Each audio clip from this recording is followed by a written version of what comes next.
मुझे पेरेंट्स ने काफ़ी सपोर्ट किया है। We want to see our daughter achieve whatever she wants to achieve. थोड़ा लो फील करती थी तो वो हमेशा एक चीज़ बोलते थे कि कोशिश करने वालों की कभी हार नहीं होगी। The exam is not bigger than life. आपको पहले ही डिसाइड करना है कि आप कितने अटेम्प्ट दोगे। अगर नहीं होता है तो it is not that you are a failure. The reason why you started this journey that itself keeps motivating. मैंने आपके भी ऑनलाइन कोर्सेज ज्वाइन किए थे। पहले दोनों अटेम्प्ट में मेरा प्रीलिम्स नहीं निकला था। सर कोई भी स्टेट प्रिपेयर करने के लिए सबसे पहले स्टार्ट विथ हिस्ट्री, फिर उसकी जोग्राफी, फिर सोसाइटी। टोटल 80 सिलेक्शंस है महाराष्ट्र से। मित्रों, इस बार यूपीएससी में रैंक 161 ऐश्वर्या जादव जी, आप नासिक से हैं, सिविल इंजीनियरिंग के साथ आपने ग्रेजुएशन किया। तो मैम, एक तो ये सफलता के लिए बहुत बहुत बधाई, और ख़ास बात यह है मित्रों कि आपने मैथमेटिक्स ऑप्शनल के साथ ये सफलता हासिल की। मेरा सबसे पहले तो ये प्रश्न है कि ये मैथमेटिक्स एज एन ऑप्शनल, उसके बारे में आप विद्यार्थियों को कुछ बता पाएँ। सर मुझे ऐसा लगता है कि मैथमेटिक्स ऑप्शनल वास्ट है, तो उन लोगों ने मैथमेटिक्स ऑप्शनल को लेना चाहिए जिन्होंने ग्रेजुएशन में उसको पढ़ा हुआ है, क्योंकि it is an additional subject. उसका कोई ओवरलैप नहीं होता है जीएस के साथ, तो आपको एक्स्ट्रा आवर्स पुट इन करने पड़ेंगे। सेकंड कि बहुत स्कोरिंग है, but again there is binary marking in mathematics. So अगर आप कॉन्फिडेंट है आपके एप्टीट्यूड को लेके विथ रिस्पेक्ट टू मैथमेटिक्स, तो आप ज़रूर मैथमेटिक्स को ले सकते हैं। अपार्ट फ्रॉम दैट बहुत गाइडेंस भी अवेलेबल है मैथमेटिक्स से related, and we have seen a lot of toppers from mathematics, so it is definitely a scoring subject. So how many months will it take for completing this subject? आपने civil engineering किया तो कुछ overlap होगा, but फिर भी कितना समय जाता है? सर नियरली 40% ओवरलैप था, but the difficulty level UPSC का थोड़ा हायर है। तो मैं तो डेली 3-4 आवर्स सिर्फ मेरे ऑप्शनल में जाते थे। तो अगर कोई ज़्यादा number of hours put in करता है तो 8 to 9 मंथ्स में वो हो सकता है। But sir again in mathematics हर एक का एप्टीट्यूड अलग अलग होता है। कुछ लोग होते हैं जो बहुत जल्दी ग्रास्प कर लेते हैं, तो ऐसे भी लोग रहे हैं जिन्होंने 4-5 मंथ्स में मैथमेटिक्स ऑप्शनल को कवर किया है।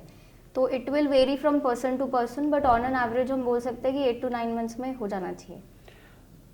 मुझे कुछ लोग बता रहे, मतलब पिछले साल का कुछ डेटा है कि टॉप 5 बेस्ट परफॉर्मिंग ऑप्शनल में मैथमेटिक्स रहता है।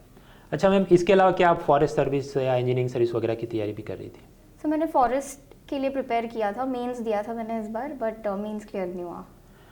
और हम इस शूट से पहले जो मैम के साथ मैं बात कर रहा था, आपने होम टाउन में रह के ही सब तैयारी की है, आप दिल्ली नहीं गई थी, तो how did you manage all this studies? Sir I think consistency बहुत इंपॉर्टेंट है। जैसे मैंने मेरे लैपटॉप पे भी एक चीज़ लिखी हुई थी कि work like there is work somebody working 24/7 to take your dreams away from you. तो वो जो डिसिप्लिन अगर किसी में है तो वो घर पे रहकर पढ़ाई कर सकते हैं। एंड अभी बिकॉज ऑफ एड्यूटेक बहुत डेमोक्रेटाइज हो गया है सब कुछ, so we can have everything online. मैंने आपके भी ऑनलाइन कोर्सेज ज्वाइन किए थे। आपका इकोनॉमी कोर्स मैंने ज्वाइन किया था। अपार्ट फ्रॉम दैट जो विन सीरीज़ आती है वो ज्वाइन की थी। तो मुझे ऐसे कभी फील नहीं हुआ that I am losing out on resources, तो वो फोमो नहीं हुआ कभी। तो अगर किसी को घर पे रहकर पढ़ाई करनी है तो I think they can definitely do it, provided वो डिसिप्लिन है। डिसिप्लिन है। मैम जो I think this was your third attempt, yes. तो क्या आपका मतलब नासिक में या ऐसा कुछ स्टडी सर्कल या पीयर या फ्रेंड्स जो भी तैयारी कर रहे थे ये माहौल के लिए, या ऐसा कुछ, या अकेले ही संपूर्ण तैयारी? और अगर ऐसा था तो मतलब how did you keep your self motivated? Sir ऐसे बहुत बड़ा पीयर ग्रुप नहीं था मेरा। एक मेरा फ्रेंड था जो खुद मैथमेटिक्स ऑप्शनल से था, तो हम डाउट्स डिस्कस करते थे, स्ट्रैटेजी डिस्कस करते थे। तो ऐसे था कि समबडी इज़ देयर जिसके साथ कंस्ट्रक्टिवली आप डिस्कस कर रहे हो, थोड़ा कंस्ट्रक्टिव कंपटीशन है, तो वो मोटिवेटेड रहता है person. Secondly sir the reason why you started this journey that itself keeps motivating to prepare for this exam, तो यही मोटिवेशन रहा है सर। मैम आप जो ये अपने कॉलेज के बारे में कुछ बताएं हमें। सर मैंने वीर माता जीजाबाई टेक्नोलॉजिकल इंस्टीट्यूट मुंबई से सिविल इंजीनियरिंग की है। तो कॉलेज लाइफ मेरी बहुत अच्छी रही है सर। मतलब कॉलेज में मैंने कभी सोचा नहीं था कि मैं इस एग्ज़ाम को प्रिपेयर करूँगी, तो बाकी लोगों की तरह मैंने बहुत एंजॉय किया है कॉलेज में। एंड बट मैं ये बोलूँगी कि जो मेरी पर्सनालिटी आज है उसमें मेरे कॉलेज का बहुत इम्पॉर्टेंट रोल रहा है, because I was part of multiple initiatives and उसने बहुत एक्सपोजर दिया है मुझे। I was part of the marketing team मेरे कॉलेज के फेस्ट में, तो काफ़ी हेल्प हुआ मुझे। ये जो आपने बताया, मतलब मैं कुछ बार ऐसा देखता हूँ कुछ विद्यार्थी ऐसा ही सोच के बैठते हैं कि सिर्फ आईआईटी और उसमें भी बड़ी वाली आईआईटी से हमने किया हो तभी मैथ्स के साथ ले सकते हैं, वरना अपना स्कोर नहीं बनता। तो आपके सामने उदाहरण मौजूद हैं, 161 रैंक है। और ऐसा भी नहीं मैं दिल्ली जाके कुछ बहुत खास तैयारी करूँ, पर खुद का वो डिसिप्लिन और कमिटमेंट है। मैम ये तो मैथ्स की तो मैं इसलिए क्योंकि बाकी सब्जेक्ट का बोलने वाले सब हैं, तो मैथ्स के बारे में भी टू बैलेंस आउट कोई तो पूछे तो मैंने ये पूछना आपको। अच्छा हम वापस आए, ये जो 3 अटेम्प्ट्स उसमें भी पहले 2 अटेम्प्ट में आपका क्या अनुभव रहा? तो पहले दोनों अटेम्प्ट में मेरा प्रीलिम्स नहीं निकला था, तो फर्स्ट अटेम्प्ट मैंने बहुत कम प्रिपरेशन के साथ दिया था, तो जब नहीं हुआ तो इतना बुरा नहीं लगा, ऐसे लगा कि बहुत कम मार्जिन से रहा है तो पढ़ाई करेंगे तो हो जाएगा। बट जब 2023 में मेरा नहीं हुआ तो मुझे बहुत बुरा लगा था, मतलब that was the lowest phase. ऐसा लगा था कि प्रिपरेशन छोड़ देती हूँ, maybe I am not capable. तो 1 महीना लिया मैंने after the result to come back, और उसके बाद सोचा कि ये अटेम्प्ट दूंगी, अच्छे से दूंगी, एटलीस्ट कोई ना कोई रैंक मिलना चाहिए। अगर इसमें भी नहीं मिलता है तो may be this exam is not made for me. 2023 में तो पेपर ही इतना टफ था, lowest cut off around 75 marks. हम जो आंसर की बनाते हैं, मतलब एग्जाम में तो आपके पास ना कोई बुक है, ना चैट जीपीटी है, ना कुछ। जो कोचिंग इंस्टीट्यूट्स बनाते हैं आंसर की अपने स्टूडियो में और 15 लोगों की कंटेंट टीम है, फिर भी चक्कर आ जाए और कुछ तो ऐसे साइंस वगैरह के प्रश्न पूछे, जवाब नहीं मिलते स्टूडेंट्स के, कोचिंग वालों के और यूपीएससी के, और जो पेयर टाइप के क्वेश्चन, तो आई डोंट, मतलब जिनका भी 2023 में सिलेक्ट नहीं हुआ तो उनको ऐसा नहीं सोचना चाहिए कि वो हमारी बहुत, मतलब उसमें कुछ वी आर नॉट केपेबल और समथिंग। आई फील दैट बहुत ज़्यादा टफ पूछते हैं तो वो रैंडमनेस बढ़ जाती है और वो तुक्केबाजों की, बेसिकली इट इज़ लॉटरी अगर हर एक चीज़ आप ऐसे पूछ रहे हैं। बट खैर मैम, अभी जो मैं एक समस्या देख रहा हूँ कि प्रीलिम्स और मेंस के बीच फासला बहुत कम है इस बार। ऑफकोर्स आपकी मेहनत है, पेरेंट्स की विशेष है, भगवान की मेहर है कि आपका सिलेक्शन हो गया, पर मान लीजिए इस बार फिर से होता है तो ये आप how would you optimise your time, क्योंकि प्रीलिम्स और मेंस के बीच तो टाइम बहुत कम था, तो आप क्या करती इस बार?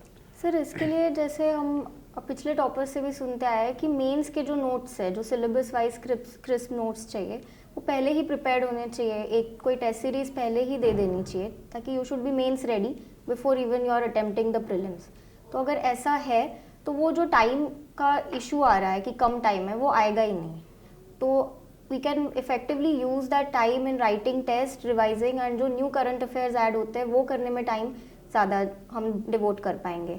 बहुत बार ऐसे होता है कि स्टूडेंट्स बस प्रीलिम्स क्लियर कर लेते हैं but they are not prepared for mains, तो फिर वो टाइम जो इतना कम टाइम है, लेस देन 3 months, वो नहीं हम इफेक्टिवली यूटिलाइज कर पाते हैं, and then they get into that vicious cycle. Ma'am आपका स्कूलिंग कौन से मीडियम में हुआ? इंग्लिश मीडियम में सर। ग्रेट। तो मैथ्स मतलब वो तो अलग ही दिशा में जा रहा है, और बाकी जो जीएस के विषय हैं उसमें भी मतलब आजकल ये हो रहा है कि टॉपर्स के अपने टेलीग्राम ग्रुप्स होते हैं, सब उनकी डिस्कशन, एक एक पेपर में कितना मार्क आया, कितना इंटरव्यू बोर्ड में ये वो वेरिएशन था, तो बाहर के लोग वो इतना एनालाइज नहीं करते। तो मुझे ये जानना था कि ये जो जीएस के 4 पेपर हैं उसमें कौन से पेपर आजकल ज़्यादा क्रूशियल हो गए आपका रैंक डिसाइड करने में, और उसमें आपका क्या अप्रोच था? सर इस साल के मार्क्स तो नहीं आए हैं, बट अब तक हम देख रहे हैं कि GS 3 जो है इसमें बहुत कम मार्क्स आ रहे हैं, एंड अगर कम है तो वो बहुत ही कम हो रहे हैं, एंड जिसके ज़्यादा है तो it is one of the deciding factors. Second is GS 4 sir, क्योंकि एथिक्स में 1 कैन गेट 140 ऑल्सो और 80 भी मिल सकते हैं। तो इन दोनों पेपर्स को तो मैंने अपने तरह से एनालाइज करने की कोशिश की, पर्टिकुलरली प्रीवियस ईयर क्वेश्चंस, तो उनके मॉडल आंसर्स खुद बनाए, फिर टॉपर कॉपीज़ देखी कि उन्होंने क्या लिखा है, और फिर उससे वैल्यू एडिशन किया। और बाकी जो भी टेस्ट सीरीज़ मैंने ज्वाइन किए थे तो उधर से जो भी वैल्यू एडिशन हो पा रहा है वो किया। एंड इस बार भी हमने देखा सर कि GS 3 में काफ़ी प्रीवियस क्वेश्चंस रिपीट हो गए, जैसे सेंडाई फ्रेमवर्क का क्वेश्चन था, फिर फ्लड्स रिलेटेड जो क्वेश्चन आया था। तो अगर PYQs हम अच्छे से एनालाइज करें तो कुछ क्वेश्चंस रिपीट होंगे, कुछ हम एंटिसिपेट कर पाएंगे, तो वो थोड़ा काम ईजी कर सकता है। इसके बाद मैम जो 2-3 प्रश्न, एक तो ये जो मॉक टेस्ट की आपको जो मतलब आपने बात बताई, कुछ विद्यार्थी मतलब ज़रूरत से ज़्यादा परेशान रहते हैं कि मॉक टेस्ट, तो एक तो मॉक टेस्ट कब देने चाहिए, दूसरा कितने देने चाहिए, पहले तो प्रीलिम्स के लिए और फिर मेंस के लिए? सर प्रीलिम्स के लिए मेरी स्ट्रैटेजी थोड़ी अलग थी, मैं कभी टेस्ट सीरीज़ के पीछे नहीं भागी थी फॉर प्रीलिम्स। मैंने सिर्फ FLTs दिए थे प्रीलिम्स के, जो ओपन टेस्ट मार्केट में जी, जी। अवेलेबल होता है अलग अलग इंस्टीट्यूट्स के। मेरा मेन फोकस था प्रीवियस ईयर क्वेश्चंस को ही एनालाइज करना, मतलब जैसे यूपीएससी की वेबसाइट से ही मैं प्रीवियस ईयर क्वेश्चंस, वो क्वेश्चन पेपर डाउनलोड करती थी, उसको मैं खुद अटेम्प्ट करती थी, और फिर हर ऑप्शन से हम क्या और एंटिसिपेट कर सकते हैं आगे आने वाले क्वेश्चंस, तो वैसी अप्रोच थी मेरी for prelims. And revision of the static subjects, बहुत ज़्यादा करंट अफेयर्स के पीछे भी मैं नहीं भागी थी for prelims. Secondly sir, for mains मैंने ऐसे ही किया था कि जो ऑनलाइन प्लेटफॉर्म्स अवेलेबल होते हैं जो इवैल्यूएट करके दे देंगे, तो मार्केट से मैंने टेस्ट लिए थे, वो वहाँ पर मैं अपलोड कर देती थी, एंड उनके सजेशन जो आता था उसको भी तो मैं सुनती थी, बट अपार्ट फ्रॉम दैट जो मॉडल आंसर्स होते थे उसको मैंने बहुत एक्सटेंसिवली यूज़ किया वैल्यू एडिशन करने के लिए। जी ma'am, now this phase interview, तो इंटरव्यू में आपका क्या अनुभव रहा? आपने जो तैयारी की थी उस हिसाब के सवाल आए, या कुछ लोग मुझे बताते हैं कि लाइक देयर इज अ, मतलब कोचिंग वाले ये सिखाते तुम डेफ फॉर्म पूरा तैयार करके जाओ, और कुछ लोगों को ऐसा सीधा हमें current affairs out of context तो डेफ का कुछ पूछते हैं, तो आपके साथ क्या हुआ? सर मेरा इंटरव्यू 11 अप्रैल को था, तो मेरा मिक्स था, half interview was डैफ based, half was current affairs based, but overall experience बहुत अच्छा था सर मेरा। मुझे 201 मार्क्स है इंटरव्यू Great. में, एंड जो बोर्ड होता है वो काफ़ी कॉर्डियल होता है, मतलब वो स्टार्ट करेंगे डैफ बेस्ड क्वेश्चन से ताकि हम थोड़ा कॉन्फिडेंट फील करें, एंड वो हमें बिल्कुल प्रेशर नहीं देंगे, एंड बहुत ही स्मूथली एक्चुअल इंटरव्यू गया था सर मेरा। एंड करंट अफेयर्स, जैसे उस टाइम पे टैरिफ वॉर चल रहा था, तो मोर देन हाफ इंटरव्यू मेरा टैरिफ वॉर रिलेटेड ही चला था। जी मैम, ये जो डेफ में हम तैयारी करते हैं खासकर अपने होम स्टेट के बारे में, तो महाराष्ट्र के बारे में एक विद्यार्थी जो तैयारी करता है क्या क्या टॉपिक्स और उसकी कुछ आप रिसोर्सेज रेकमेंड कर सके? क्योंकि बाकी चीज़ें तो चलिए जीएस वगैरह तो मिल ही जाता है, पर इसमें बाउंड्री डिफाइन करना, और हमारा सौभाग्य है कि हमें महाराष्ट्र से टॉपर, मतलब टॉपर्स तो काफ़ी आते हैं मेरे ख्याल से 50-60 या उससे ज़्यादा, पर मतलब मिलते जो हैं रूबरू, मतलब कैमरा के सामने, तो सौभाग्य है। तो आप कुछ बताएं ताकि महाराष्ट्र के और विद्यार्थियों को थोड़ा लाभ मिले। सर कोई भी स्टेट प्रिपेयर करने के लिए सबसे पहले स्टार्ट विथ हिस्ट्री, फिर उसकी जोग्राफी, फिर सोसाइटी, क्या इश्यूज चल रहे हैं, एंड थोड़े सिचुएशन बेस्ड क्वेश्चंस कि if you are the DM तो तुम उस जी। इश्यूज को कैसे टैकल करोगे। कोई डिज़ास्टर अगर हुआ है स्टेट में, जैसे महाराष्ट्र में अर्थक्वेक हुआ था, लातूर अर्थक्वेक, तो उसके रिलेटेड क्वेश्चंस भी आते हैं, एंड बाकी जो प्रीवियस ट्रांसक्रिप्ट्स है उससे भी हम क्वेश्चंस कंपाइल कर सकते हैं। एंड एक चीज़ सर जो मुझे इंटरव्यू में बहुत हेल्प किया था कि हमने एक ग्रुप बनाया था 8 लोगों का, एंड हम उसमें interview related current affairs and Maharashtra specific issues discuss करते थे। तो ऐसा पीयर ग्रुप अगर आप इंटरव्यू के लिए बना सको तो उससे बहुत हेल्प होगी, because interview is more about speaking, तो वो ग्रुप बना के जब आप रेगुलरली प्रैक्टिस करोगे तो वो ज़्यादा हेल्पफुल होगा।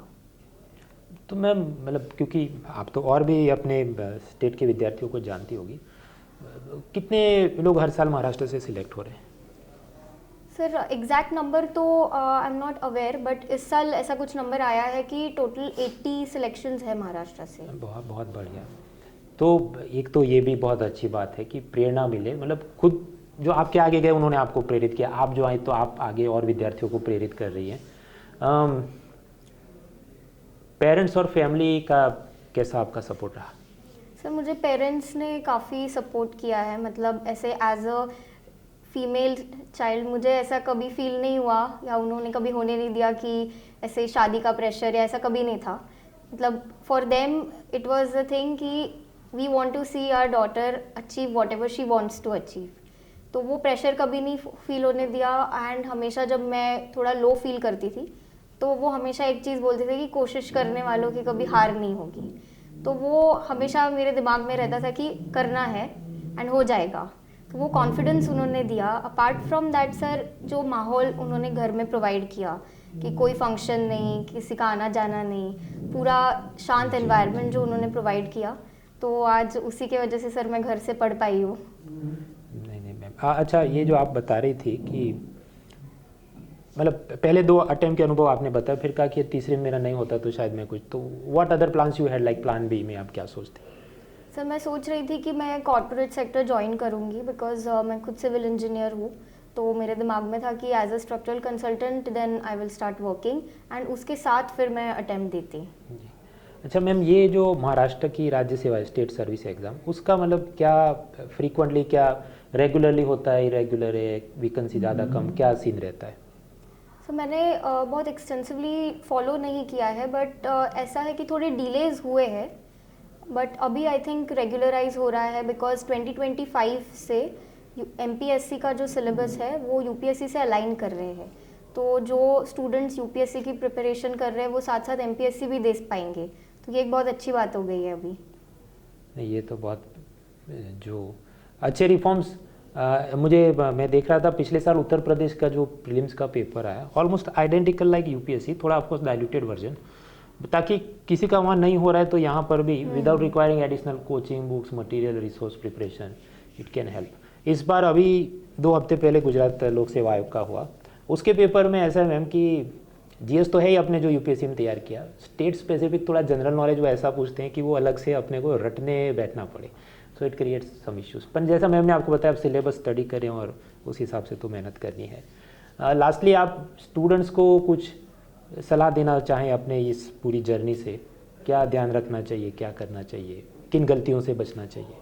सर फर्स्ट मैं ये बोलूँगी कि अटेम्प्ट तभी दे जब आप मेंस रेडी हो। बहुत बार सर सिर्फ प्रीलिम्स पढ़ के स्टूडेंट्स अटेम्प्ट देते हैं और ऐसा लगता है कि प्री और मेंस के बीच में हो जाएगा मेंस का प्रिपरेशन, बट फिर वो विशियस साइकिल में फंसते हैं एंड अटेम्प्ट्स बढ़ते जाते हैं, तो वो नहीं करना चाहिए। सेकंड है कि मेंटल हेल्थ इम्पैक्ट ना होने दे। मतलब जैसे आज भी जब हमारा इवेंट चल रहा था उसमें भी सारे एजुकेटर्स ने यही बोला कि the exam is not bigger than life. तो प्लान बी रखे हमेशा एंड साथ साथ प्रिपेयर करते रहे, क्योंकि इस जर्नी में एंटर करना जितना इजी है उतना इस जर्नी को छोड़ना बहुत डिफ़िकल्ट है। तो आपको पहले ही डिसाइड करना है कि आप कितने अटेम्प्ट दोगे, एंड अगर नहीं होता है तो it is not that you are a failure. बहुत मल्टीपल ऑप्शंस है and there are multiple ways to serve the country. नहीं, आप में ये जो क्लैरिटी तो ऑफ थॉट है, मतलब मुझे बहुत आनंद हुआ कि मुझे मैथ्स ऑप्शनल लेना है फर्स्ट, सेकंड कि मुझे 3 अटेम्प्ट देने हैं, then I will do something else, and thirdly घर के अंदर भी जो एटमॉस्फेयर है, और चौथा है कि मुझे दिल्ली नहीं जाना है। तो each of this requires conviction and मतलब वो खुद पे यकीन होना चाहिए। तो आपको ये सफलता हासिल हुई, बहुत बढ़िया है। आई वुड विश इतना अपना जो इंटरेक्शन हुआ और अच्छा रैंक आता इंटरव्यू में, शायद मार्क्स या कुछ रेंज अब सब मार्कशीट में हम आप देख पाएंगे। Really nice to have you, और आप सर्विस में और तरक्की हासिल करें, बड़े मुकाम पे पहुँचे, ऐसी हमारी शुभकामनाएं हैं। मित्रों, तो ये थी जर्नी ऐश्वर्या जादव जी की। मैम, बहुत आनंद हुआ मुझे सच में, और महाराष्ट्र के लोग और पूरे भारत के सब लोग को एक प्रेरणा मिले। So let's crack it. Yes sir. मित्रों, जब से यूपीएससी का रिजल्ट आया है, अलग अलग टॉपर्स के साथ रूबरू, phone call, WhatsApp chat, video call आदि से बात की। उनमें से कई टॉपर्स ने बिना दिल्ली जाए ऑनलाइन क्लासेस से ही अपनी पूरी तैयारी की थी, सफलता हासिल की। हालांकि इसका मतलब ये भी नहीं है कि कुछ भी आप ऑनलाइन कोर्स खरीद लेंगे और हम सक्सेसफुल हो जाएंगे। देखिए, 2 चीजें बहुत जरूरी है। पहला, आपका खुद का अनुशासन यानी डिसिप्लिन, और दूसरा उस ऑनलाइन कोर्स की क्वालिटी। और मुझे ये बताते हुए बहुत खुशी हो रही है कि इस साल यूपीएससी रिजल्ट में अनअकैडमी के ऑनलाइन क्लासरूम प्रोग्राम से 8080 से ज्यादा लर्नर्स सिलेक्ट हुए हैं। और हम हवा में ये बात नहीं कर रहे हैं, पूरा डेटा के साथ प्रूव कर सकते हैं। जैसे रैंक 9 आदित्य जी, आपने अनअकैडमी के 1000 घंटे से ज्यादा ऑनलाइन क्लासेस देखे, 30 से ज्यादा मॉक टेस्ट दिए हैं, और ऐसा 80 लर्नर्स का हम डेटा प्रूव कर सकते हैं। तो मित्रों, इस अमेजिंग रिजल्ट को सेलिब्रेट करते हुए एक लिमिटेड टाइम के लिए 30 अप्रैल तक अनअकैडमी का ये पूरा ऑनलाइन क्लासरूम प्रोग्राम आप ज्वाइन कर सकते हैं at an affordable price of 17,999, जिसमें आपको GS, CSAT, theory, current, prelims, mains सारे क्लासेस, और वो भी लाइव क्लासेस, हिंदी मीडियम में भी, इंग्लिश मीडियम में भी, बाइलिंगुअल भी, तीनों बैचेस हैं हमारे पास। और एक ही सब्सक्रिप्शन में सब कुछ अनलॉक हो जाता है, नेटफ्लिक्स जैसा। ऐसा नहीं कि अलग अलग बैच का अलग अलग फीस देना है। इसके ऊपर आपको mock test, answer writing with evaluation, doubt resolution, ये सब कुछ मिले, सब कुछ 17,999 में। मित्रों, यूपीएससी की तैयारी में जो भी स्टैंडर्ड रेफरेंस बुक्स हैं prelim, mains, GS, current affairs के, उसी को पढ़ने में 14,000 पेज तो लगते हैं। मतलब ये तो उठा भी मैं नहीं सकता, सिर्फ कुछ ही किताबें हाथ में रखी है। तो डिपेंड करता है आप डेली कितने पेजेस पढ़ते हैं, कितनी आपकी कॉम्प्रिहेंशन पावर है। 8 से 9 महीने तो सिर्फ इसकी पढ़ाई में चले जाने हैं। उसके ऊपर आपको रिवीजन और मॉक टेस्ट भी करना है। तो अभी से शुरू करेंगे तो समझो फरवरी अगले साल, तब तक मेरी पढ़ाई खत्म हो जाए। फिर मार्च अप्रैल मई में मैं रिवीजन और मॉक टेस्ट देता रहूं और मई महीने में मैं प्रीलिम्स दूं, तब कोई ठीक का रिस्पेक्टेबल स्कोर बन सकता है जो कट ऑफ को क्रॉस करे। तो इसलिए अगर आपको तैयारी करनी है तो बहुत जल्दी डिसीजन लीजिए। जितना जल्दी जुड़ेंगे उतना जल्दी आपका सिलेबस कंप्लीट होगा। बाकी डिटेल्स डिस्क्रिप्शन में है। Let's crack it. An Academy. Let's crack it.